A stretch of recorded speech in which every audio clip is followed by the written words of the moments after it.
BR Ambedkar नाम से पुस्तकालय है, जो हमने 2017 में प्रारंभ किया था।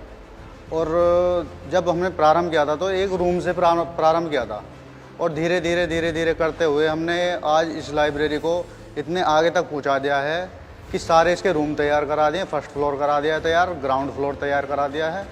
और ये हमने, जो गरीब बच्चे हैं ना, वो कहीं बाहर नहीं जा सकते पढ़ने, फीस जमा नहीं कर सकते वहाँ के लिए, तो उनको सोच के उनकी हेल्प के लिए बनाया गया है। जब हमने प्रारंभ किया था इसमें बिल्कुल खंडर पड़ी हुई थी, आपने देखा भी होगा इसके नीचे की बिल्ड, अभी 2-4 रूम पड़े हुए हैं जो बिल्कुल बेकार हैं, जैसे ये प्रारंभ में जिस हालत में हमें मिली थी।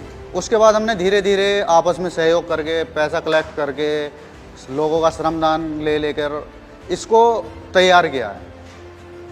आज इसमें इतना अच्छा मन लगता है, जब स्टार्टिंग में आते थे तो मन भी नहीं करता था बैठने के लिए। यहाँ पे इतनी गंदगी रहती थी, कचरा पड़ा हुआ था, और नीचे की बिल्डिंग भी सारी बेकार पड़ी हुई थी, ऊपर की बिल्डिंग बेकार पड़ी हुई थी।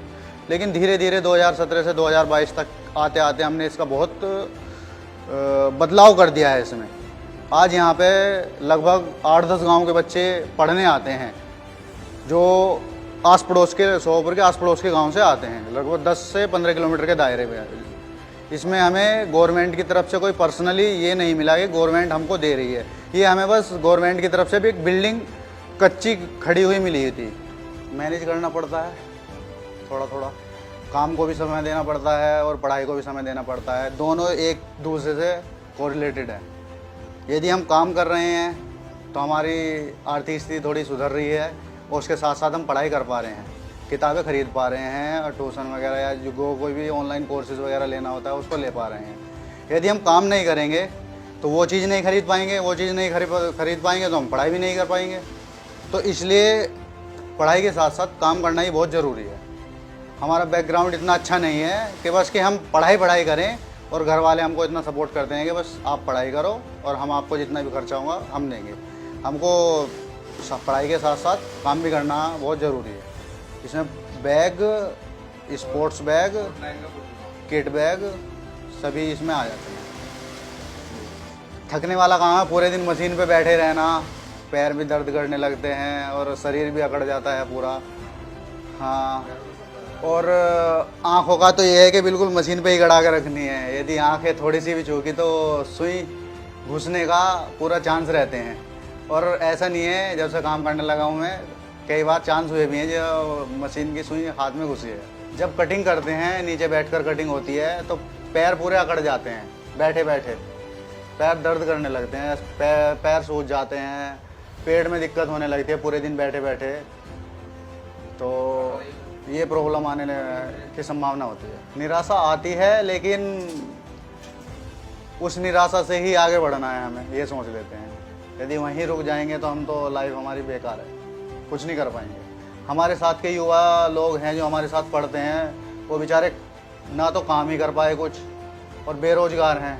हम तो फिर भी अपना काम सीख लिया है तो काम कर लेते हैं, लेकिन जो हमारे साथ के हैं वो बहुत कंडीशन ख़राब है उनकी, वो पढ़ाई में ही रह गए, वो कुछ काम नहीं कर पाते क्योंकि उन्होंने कभी सीखा ही नहीं कुछ काम, तो वो नहीं कर पाते। पापा घर पे रहते हैं, हैंडीकैप हैं, और मम्मी हाउसवाइफ हैं। बड़ा भाई वो भी बैग का ही काम करता है, मुझसे जो बड़ा है वो सैनिटरी का काम करता है, और मैं अपना पढ़ाई के साथ साथ बैग का काम। बिल्कुल थकना होता है।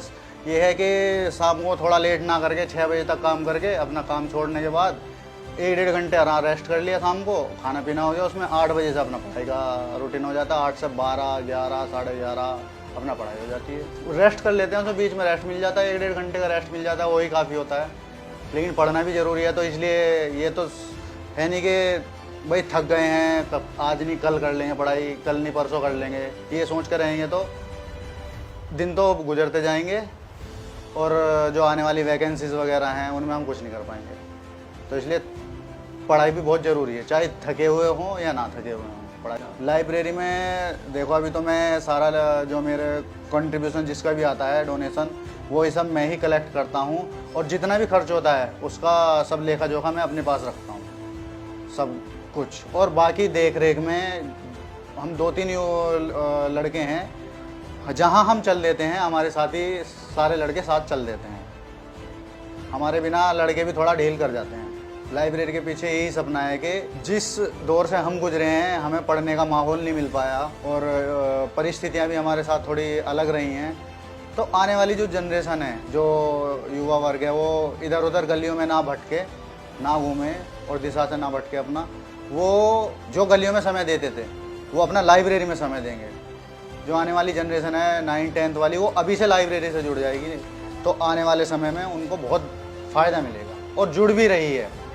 जो छोटी क्लास के हैं 5th 6th 7th 8th वो भी शाम को पढ़ने जाते हैं, लेकिन जो 9th 10th वाले बच्चे हैं वो अपना लाइब्रेरी में बैठकर पढ़ते भी हैं। मेरे पास इतना बैकग्राउंड अच्छा नहीं है, आर्थिक स्थिति अच्छी मेरी नहीं है कि मैं पढ़ाई कर सकूँ।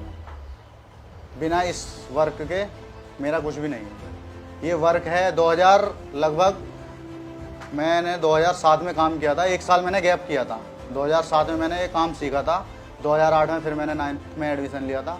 उसके बाद से मैं स्कूल जाना, स्कूल से आने के बाद फिर काम करने जाना, तब से ही मेरा ये रूटीन है। मैंने 9th 10th 12th graduation, post graduation, MPhil, B.Ed सब यही रूटीन रहा मेरा कि पहले अपना मॉर्निंग में अपना कॉलेज जाना, कॉलेज के बाद फिर फैक्ट्री आना, फैक्ट्री से रात को लगभग 7-8 बजे तक घर पे आना, घर पे आने के बाद थोड़ा रेस्ट करके अपना पढ़ाई करना रात को। देखिए, जब हमने लाइब्रेरी स्टार्ट करी तो आसपास के गांव में कहीं लाइब्रेरी नहीं थी, और आज हम जैसे दायमपुर है, मेमनपुर है और लिसाड़ी है, गोलावड़ है, इनमें भी हमें देखा देख लाइब्रेरी का निर्माण हुआ है।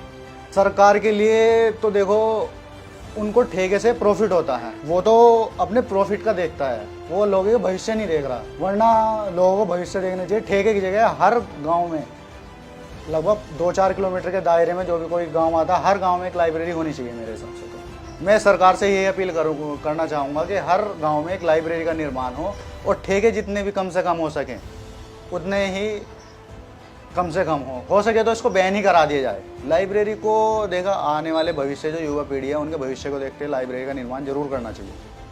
उससे जो लोग बाग जो प्राइवेट लाइब्रेरी खुली हुई हैं, लोग बाग उनमें पैसा जाकर देते हैं, फीस देते हैं, उससे अच्छा है कि सरकार की तरफ से खुले, चाहे उसमें मिनिमम फीस रखी जाए। तो इसलिए सरकार से मेरी यही अपील है कि हो सके तो हर गाँव में एक लाइब्रेरी ऐसी खोले, गवर्नमेंट की तरफ से खोले हो, और उसमें मिनिमम फीस रखे वो। मैं ये नहीं कह रहा कि बिल्कुल फ्री रखे, मिनिमम फीस रखे, उसका मेंटेनेंस भी होता है और गवर्नमेंट को उससे फ़ायदा भी होगा। ये नहीं है कि फ़ायदा नहीं होगा, जब फीस बच्चों से फीस का कलेक्शन होगा तो गवर्नमेंट को फ़ायदा भी होगा। शिक्षा ही अच्छे नागरिक का निर्माण करती है।